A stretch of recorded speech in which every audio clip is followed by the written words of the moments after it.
Hello, St. Patrick's, friends of St. Patrick's.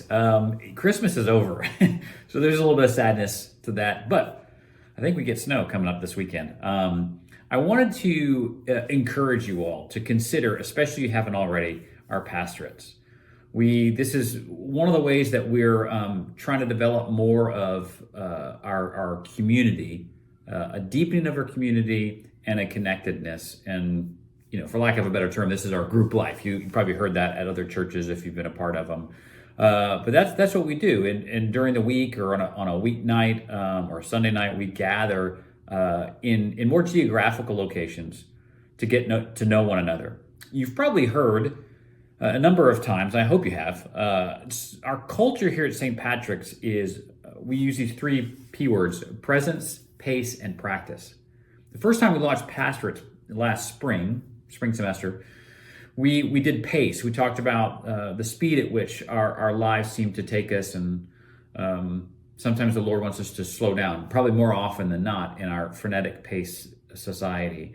And then this past season here in the fall, we did more of like a practice. We engaged in John Mark Comer's Practicing the Way, where we looked at some more ancient ways to do our devotional life, grow in our faith, etc. One of the things that we've started to recognize, not only the culture of our church about presence, pace, and practice, is the need, I think, to review those as time goes by, and we're going to use pastors to do that. So the one missing right now is presence. Now, presence, as we've tried to define it in our mission statement and kind of who we are as a church, is that we recognize that as Christians, we want to be present with God. He's present with us, of course. But that we want to be present with one another, that we're building a connection, a relationship with God. He's not just some king high up in the heavens, far removed, but that we actually have a relationship with him through prayer, through the Holy Spirit, incredibly so, but also that we want to be present with one another. This is why we put such a high value on gathering together weekly and otherwise for worship. We will never do online service because of that. We know that being with one another is a high priority. So I think we get that. I've talked to you guys about that, sent emails, we've had discussions. I think we get how important being with one another is, even as we ask the Lord to be with us. But it occurs to us as well, and this is where I'm trying to drive into this, is that we want to grow deeper too in our relationship with one another.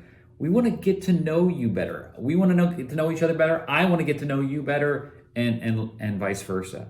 So this coming season of pastorate, starting next week for many of our pastorates, is to spend time as a pastorate getting to know one another more deeply. So it'll feel less like a Bible study and more as an intense fellowship, and so that kind of a boot camp of fellowship with one another. So we're going to talk about our lives and our hopes and our dreams and our likes and dislikes and how God has shaped us, and be able to share that with one another. I would strongly encourage you, especially if you haven't joined one already, or life has gotten the best of you and that sort of thing, and you haven't had time to reconsider being a part of one of our three pastorates. We're hoping to have three this coming season. And if you have more questions about what we're developing, the curriculum, whatever, again, it's lighter. It'll feel more like a fellowship, less like a study, but we're very excited about it. And this is the next season of our church, to grow deeper with the Lord, of course, always, but also with one another. So I hope you're in. I hope you're having a great first week of the new year, and we'll see you this Sunday. God bless you guys. Bye-bye.